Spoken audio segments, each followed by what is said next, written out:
Muy buenas tardes. ¿Nos podría explicar un poco sobre la ley 348? Claro que sí. La ley número 348 ha sido promulgada cabalmente en marzo del 2013.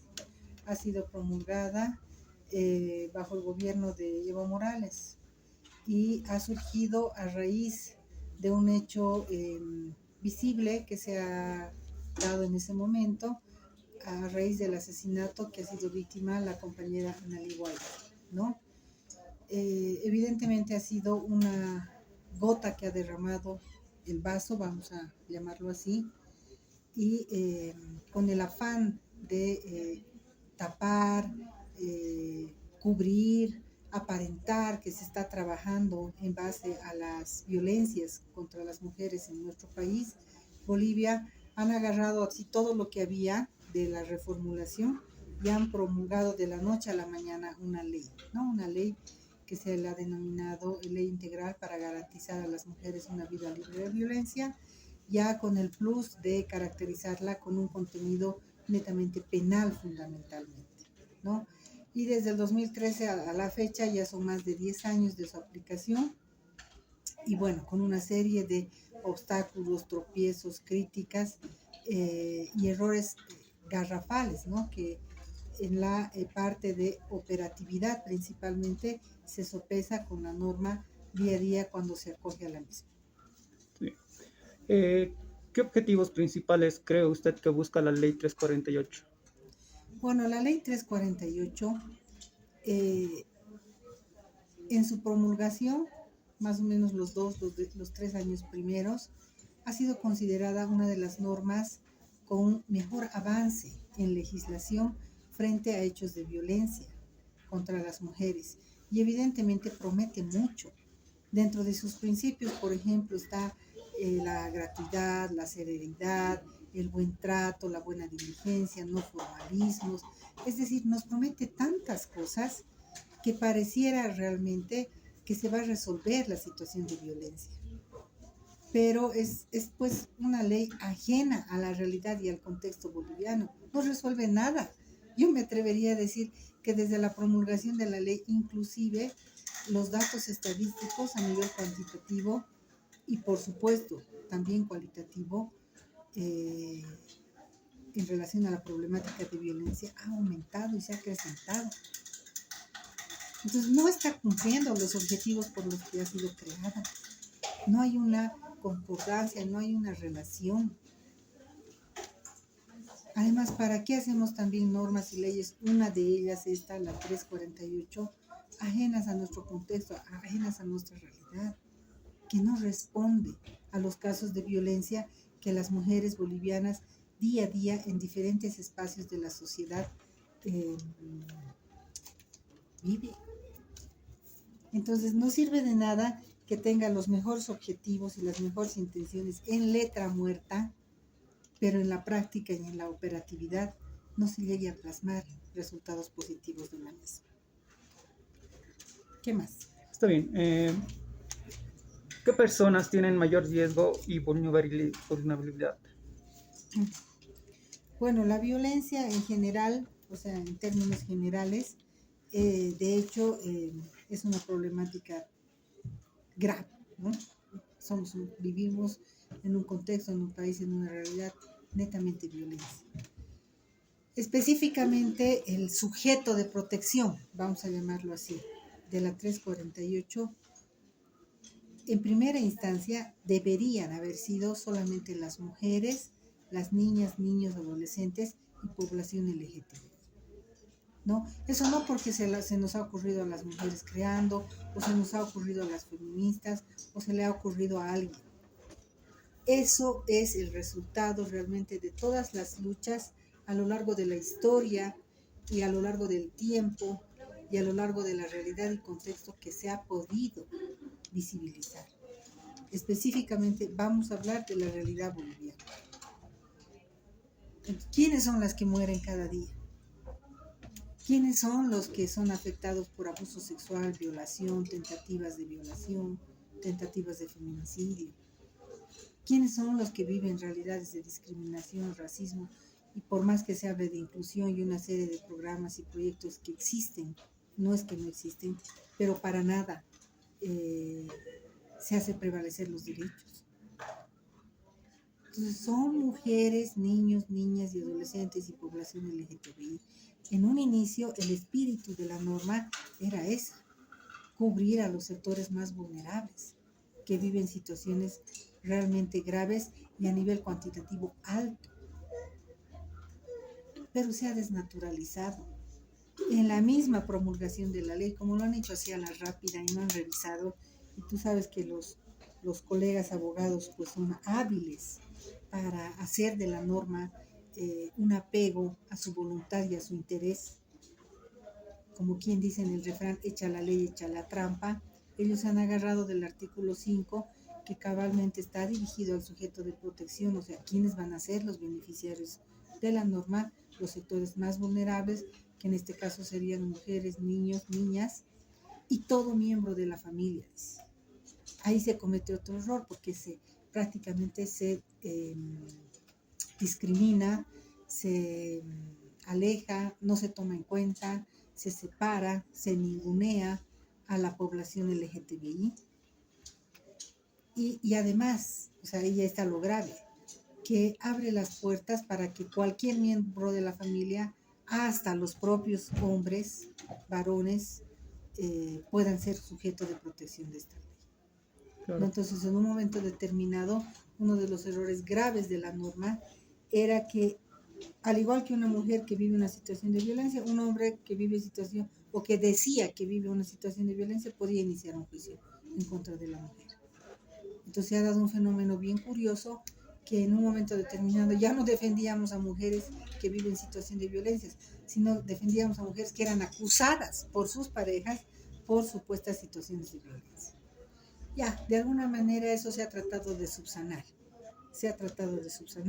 Han sacado una resolución y han dicho que sí, evidentemente, por la gravedad, por la magnitud, por la cantidad y los números estadísticos reportados todo el tiempo, sí solamente se deberían dar curso a violencias o a denuncias, de población vulnerable, en este caso mujeres, niños, niñas y adolescentes, ¿no? ¿Qué opinión tiene entonces sobre la resolución constitucional 346, que habla justamente de lo que nos está comentando ahora, de que ahora ya no solo se tiene entendido que las mujeres sufren violencia, sino también los hombres, y entonces ya ahora hay que defender estos casos, ¿no? De hombres también.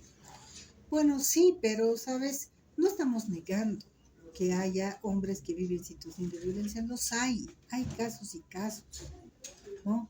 Pero la realidad, la problemática, el fenómeno social está asentado en mujeres, niños, niñas y adolescentes y población LGTBI. Eso no lo podemos tapar con un dedo. Eso no podemos decir, no, pero así como la mujer vive situaciones de violencia, el hombre también vive situaciones de violencia. A ver, nos remitiremos a los números. ¿Cuántas mujeres mueren en manos de sus parejas por el hecho de ser mujeres o por el hecho de haberse revelado a una situación de violencia? Versus cuántos hombres mueren. O sea, no se puede equiparar, no se puede comparar, porque es incomparable. ¿Cuántas mujeres son víctimas de violencia física, psicológica, sexual, económica, patrimonial? Versus a cuántos hombres. No estamos negando que existe en realidad casos de violencia donde se visibiliza al hombre como sujeto de violencia, pero es en un mínimo porcentaje. Es en un mínimo porcentaje.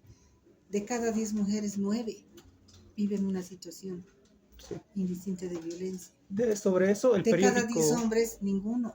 De cada 100, ninguno. De cada 1000, ninguno. De cada 10,000, uno. Claro, sí. No, entonces, no sé, o sea, no es proporcional. El fenómeno, la problemática está en esa población que te he explicado hace rato, población vulnerable. Ahora, si un hombre, y algunos siempre nos preguntan, ¿no? Y nos dicen, pero entonces el hombre que vive situación de violencia no puede denunciar, no puede tener una ley. no puede ser, no puede pedir justicia. Pero por supuesto que sí. Hay elementos, todo el Código Penal, todo el Código Penal específico. Pero esta norma específicamente, la 348, tiene que, como su nombre lo dice, especial, porque está dirigida a una población vulnerable. Claro, Y ese tiene que ser el plus, ese tiene que ser, ¿cómo te digo?, la relevancia. Por eso es que hay la norma. No porque estamos queriendo tapar, deslindar o borrar, digamos, los hechos de violencia contra los hombres. claro. Sobre los datos que nos da el periódico Los Tiempos, esto lo quería comentar. Haces referencia hace 3 años que se estimaba entre 677 casos de violencia. Esto durante la pandemia y el confinamiento. ¿Ustedes tienen algunos datos más allá de esos?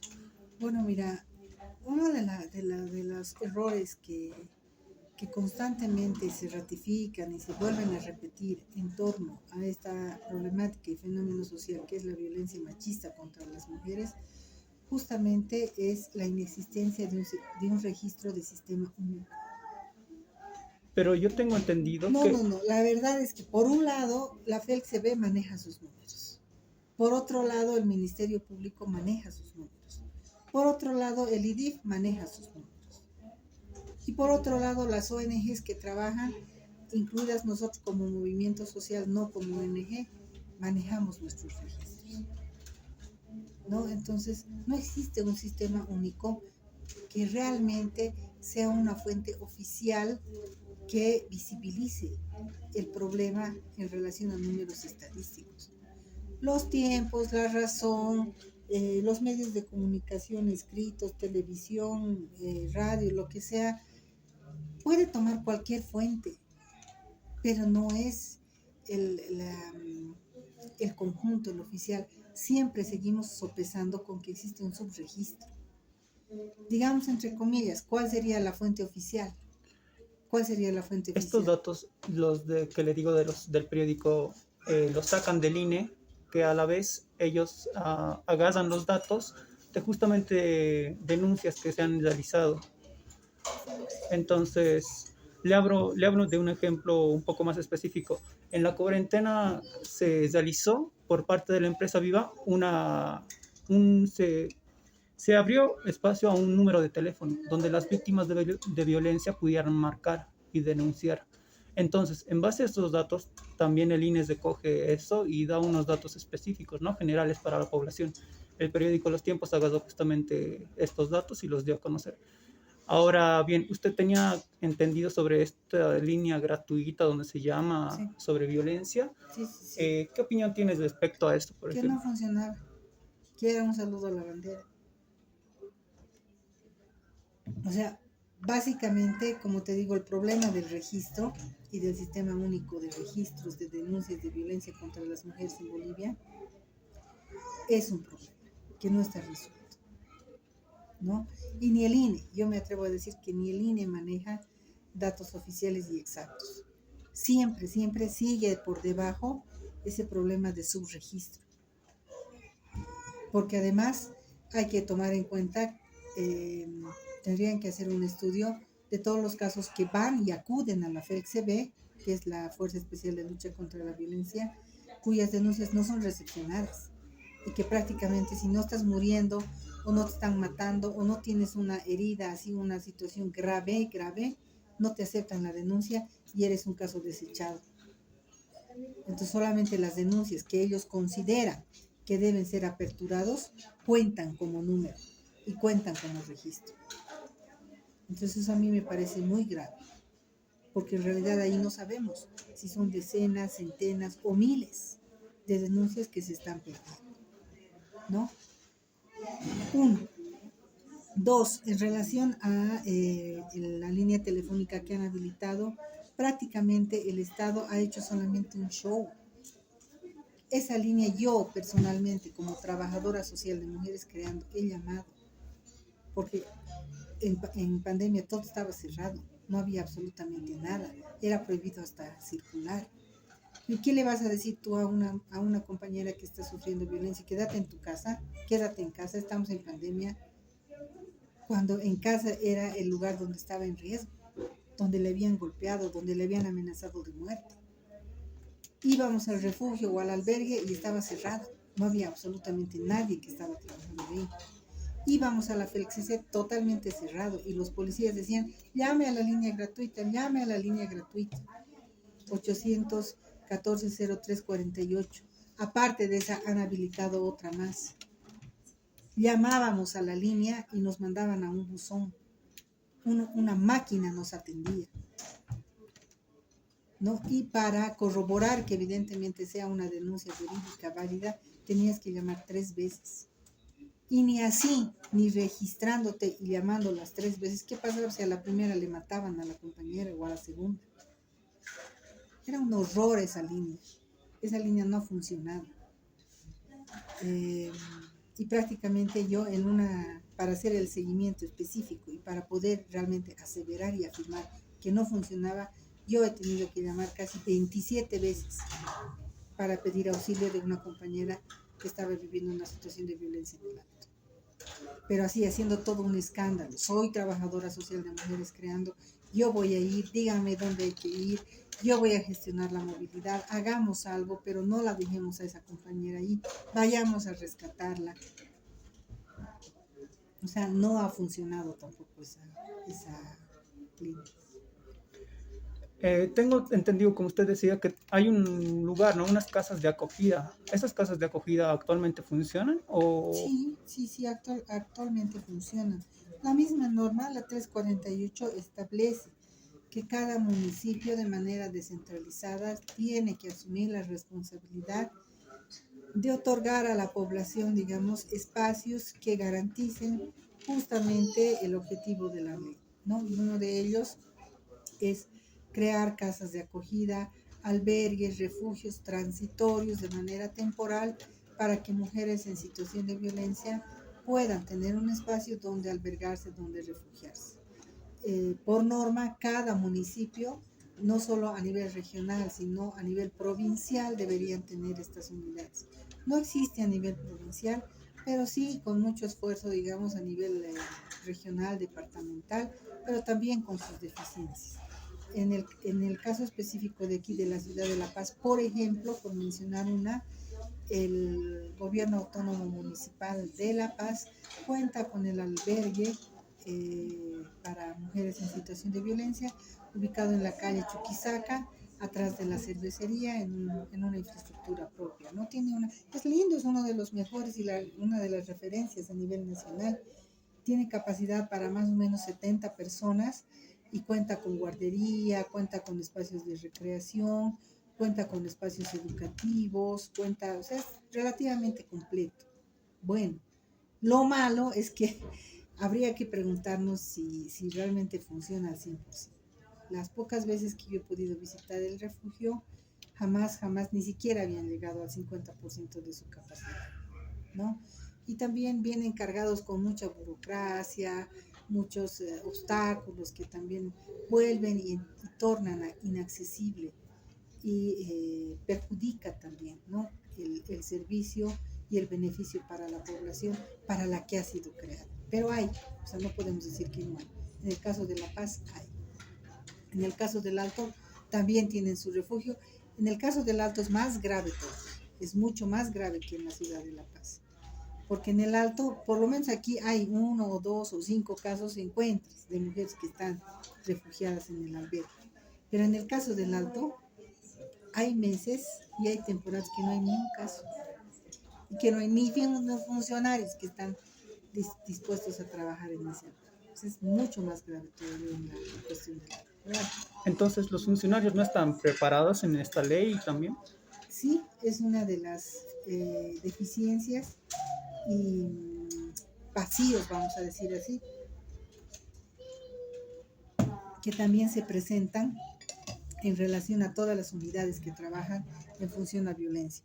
No solo funcionarios públicos de defensorías, de servicios legales integrales, de albergues, policía, ministerio público, juzgado, no, o sea, es todo.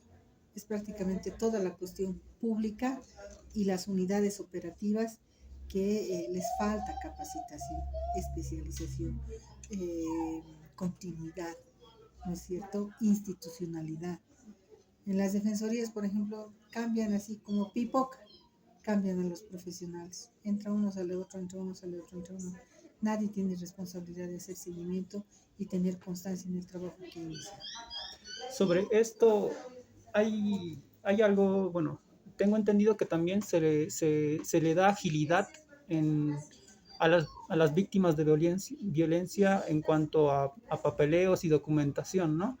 ¿Eso existe? ¿Actualmente se aplica dentro de su punto de vista donde usted fue a buscar ayudar a las compañeras? No, no se cumple, pero es un principio y valor que es base de la ley, ¿no?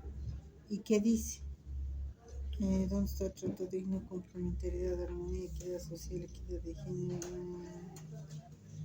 despatriotismo, especialidad? Dice, los no formalismos, dice, que sea rápido, prontitud, celeridad, no se cumple. Sí, justamente eso lo leía con mi grupo justo para hacer este reportaje. Entonces queríamos saber si usted, haciendo el seguimiento de los casos que vienen, ha visto que se les da esa agilidad en procesos de papeleos, documentaciones a las víctimas de violencia. No, no se le da, no se le da, la verdad es que no, no se le da, no se cumple. No se cumple, se pasa por alto absolutamente. Como te digo, las mujeres que quieren denunciar casos de violencia tienen que ir muy, muy, muy agredidas físicamente, sangrando, con un morete, con algo visible y que sea grave además, para que les hagan la apertura de manera directa y de manera verbal. A veces ni así, tienen que ir con una serie de pruebas, ellas tienen que probar que están viviendo esa situación de violencia, si no, tampoco son consideradas. La mayoría, por no decir todas, que quieren denunciar violencia psicológica, bueno, no tengo golpes, no tengo sangrado, no tengo heridas, no tengo cortaduras, nada, pero me ha amenazado de muerte. O sea, mi vida está en riesgo, mi vida está en peligro. O los ha amenazado a mis hijos. Entonces, primero, antes de abrirle el caso ante la FELCB o ante el Ministerio Público, le dicen, vaya a hacer una valoración psicológica. Si el profesional que le hace la valoración corrobora que es una situación de violencia, le vamos a procurar, si no, no. O sea, más o menos así es. Después tienes que tener formalismos. La misma ley dice no formalismos, pero no se cumple. Es un principio la no formalidad, pero no se cumple porque les dicen, señora, ¿quiere hacer su denuncia? Sí, ¿dónde es su carnet de identidad? Pero me he escapado, o sea, me he escapado, me ha pegado, no puedo sacar ni para mi pasaje, ni mi cartera he podido sacar, me he escapado. ¿Cómo va a tener su carnet?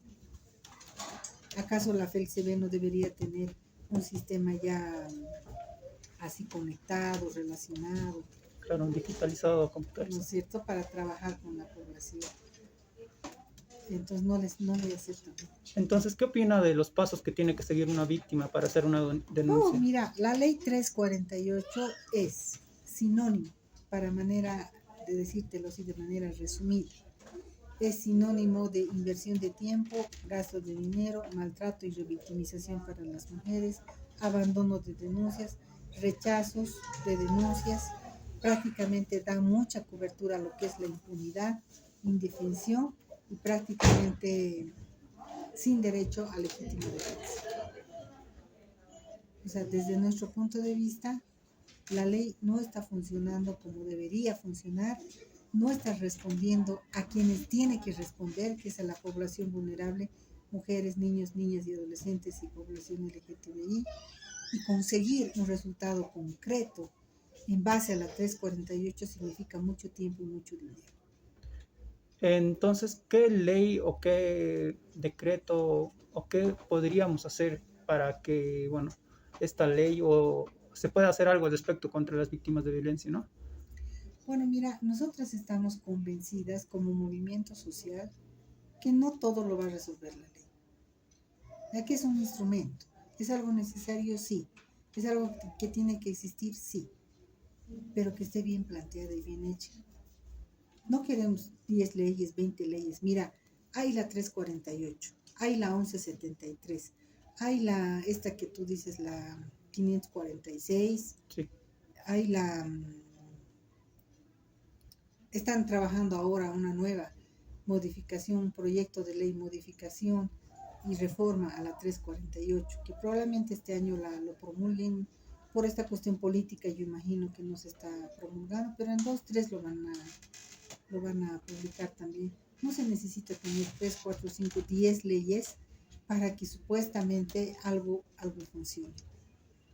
Podrían sentarse, escuchar a la gente de a pie, escuchar a la población que vive esa situación de violencia y hacer solo una norma. Nosotras como mujeres creando les hemos hecho el trabajo.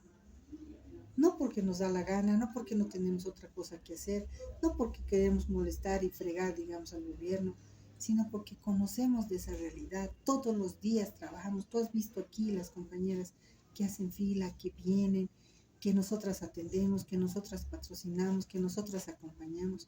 Conocemos del tema de violencia, ¿no? Y considerando la voz específicamente de las compañeras que viven en este país, en Bolivia, en esta ciudad, en nuestra realidad, en nuestro contexto, nuestros problemas, nuestra gente.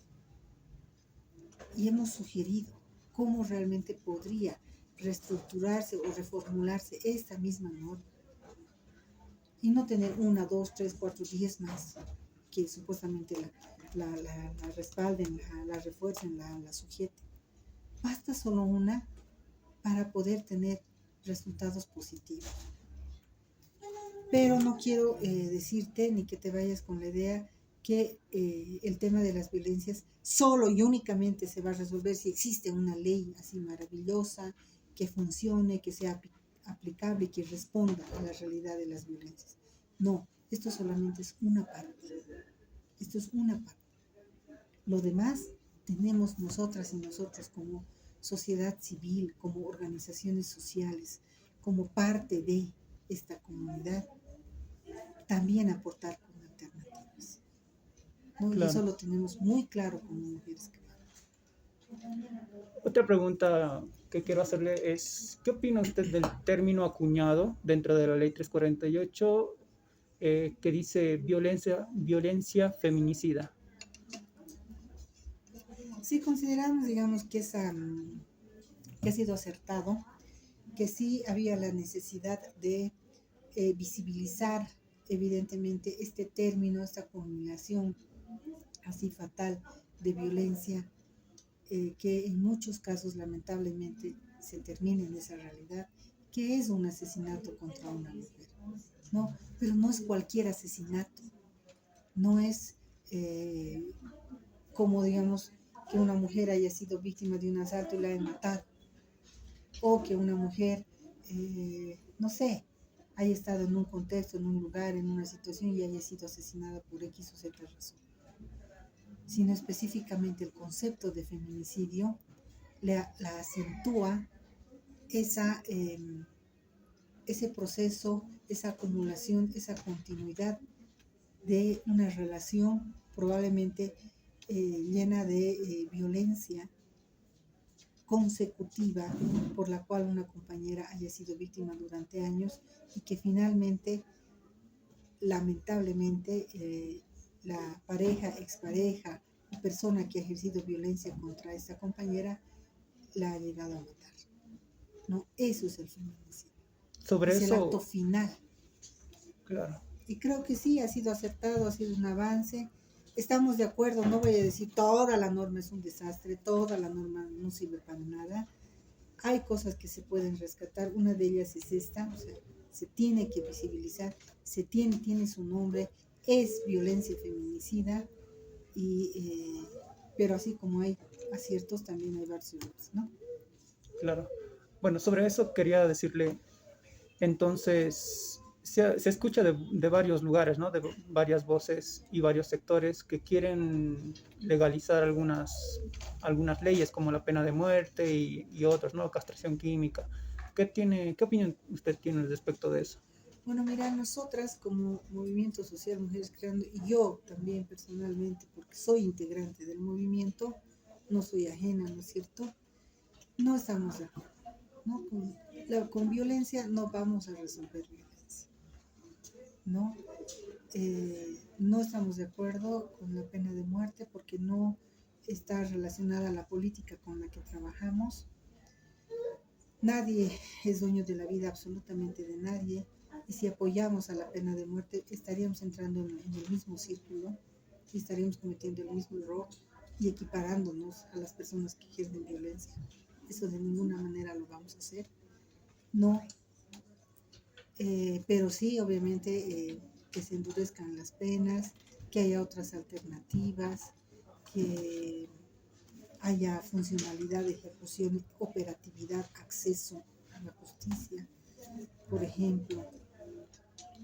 Eh, Castración química tampoco estamos de acuerdo, no apoyamos, somos seres humanos, o sea, el diálogo, eh, las alternativas de comunicación tienen que pasar a otro plano.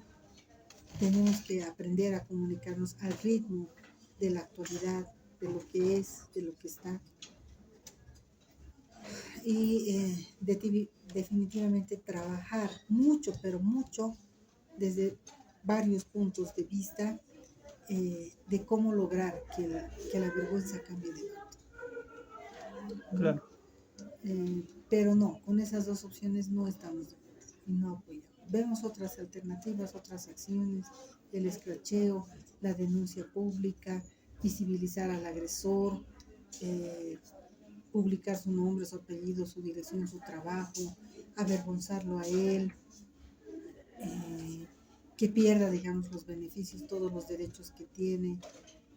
Podríamos considerar hasta ciertos aspectos de su capacidad de ejercicio de su ciudadanía, no lo sé, ¿no? Pero muerte y castración.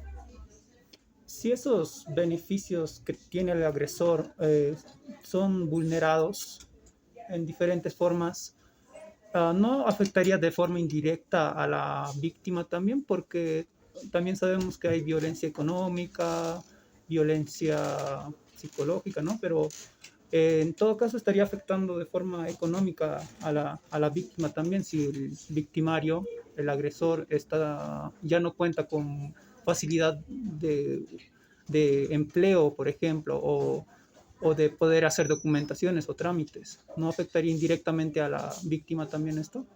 ¿En qué sentido? O sea, dependiendo, hay casos y casos, ¿no?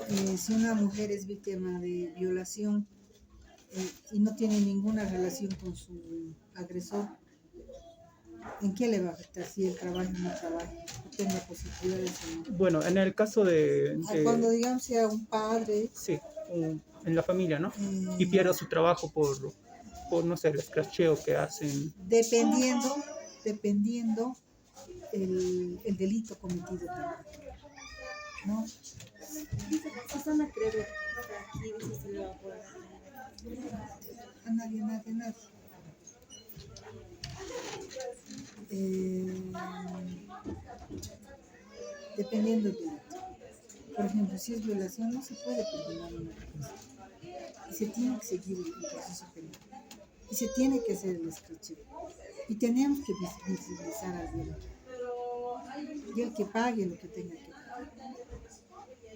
Claro, No hay donde perderse. Si es feminicidio, peor todo. Si es feminicidio, nosotras no hemos acabado con su vida. Es él quien ha acabado con su vida, no solo de la vida de la compañera que ha tomado, sino con su vida de él también. Con su vida de él también. claro. ¿Me dejo entender? Sí, sí, Ahora, si es irresponsabilidad paterna, por ejemplo, por eso te digo, hay casos y casos, y nosotras medimos. No es que a la primera denuncian irresponsabilidad, ya lo publicaremos y los cracharemos y no, les damos la oportunidad. Hablamos con él, le invitamos a venir, lo hacemos citar, le vamos a buscar a su trabajo. Les decimos, compañero, ¿qué pasa? ¿Cómo es posible? Tienes 2 hijitos, ¿por qué no estás pasando pensiones? Sé responsable. Tu relación de pareja es una cosa, tu relación de padres es otra. Buscamos la manera, la alternativa. 1 vez, 2 veces, 3 veces. Claro, si no logramos nada en un proceso, en una intervención, tampoco vamos a rogarle toda la vida. Claro. No quiere, no entiende, ¿qué podemos hacer? Hay un programa desde Forma, ¿no? Para agresores que se da, que también está en la ley 348. Está en la ley 348. ¿Funciona o...? No hay, no existe. No hay. Mira, y es otra de las falencias, ¿no? Si el Estado no tiene capacidad ni siquiera de atender los casos que existen de denuncias de violencia, pues es lógico, pues menos va a atender la reparación de daño o la rehabilitación de los agresores. Existe uno que otra alternativa, pero que no tienen tampoco resultados así de impacto. Una de esas experiencias, por ejemplo, es Calaúna. ¿Conoces Calaúna? Sí, es el reformatorio para jóvenes y señoritas. Pero no sé cómo andarán en sus resultados, no te podría decir, no conozco de fondo. Pero sí, en base a la norma trabajan supuestamente mucho con la reinserción, ¿no es cierto? Reforma, todo eso. También hay términos, ¿no?, que se han acuñado estos últimos tiempos. El término de la despatriarcalización. ¿Cómo lo ve usted desde la ley 348? Bueno, la ley 348 no está haciendo nada para la despatriarcalización. De hecho, volvemos a lo mismo, ¿no? Ni siquiera resuelve los casos de violencia, menos va a apuntar a algo en función a ello. La despatriarcalización prácticamente es una teoría que ha nacido de una de nuestras integrantes del movimiento como tales. Prácticamente María Galindo es la que ha acuñado, digamos, el término. Se lo han plagiado algunos integrantes del movimiento al socialismo, se lo han adoptado y ahora inclusive es parte del sistema, del modelo, de la estrategia con la que supuestamente trabaja actualmente el gobierno. Y lo usan simplemente como imagen, como carta de presentación, como publicidad, pero así en cuestiones concretas y de fondo no trabajan tampoco. Claro. Otro término es el vivir bien, que está junto, ¿no? Está junto a esto de la despatriarcalización, donde hablan sobre la equidad de género y también políticas de género en cuestión de educación. Sí, pero como te digo, eso de manera muy demagógica. De manera muy demagógica. Entonces, bueno, para finalizar un poco, ¿usted cree que se están haciendo buenas políticas de educación sobre la ley 348? A ver, políticas de educación Sí, sobre la 348, no, considero que se está fallando. Primero, mira, políticas públicas, políticas sociales es una cosa. Y hay áreas también, ¿no? No sé, puede ser género, salud, educación, seguridad social, no lo sé. Pero específicamente en función a la 348 como una alternativa, como un programa dentro de la política social grande de luchar contra la violencia hacia las mujeres,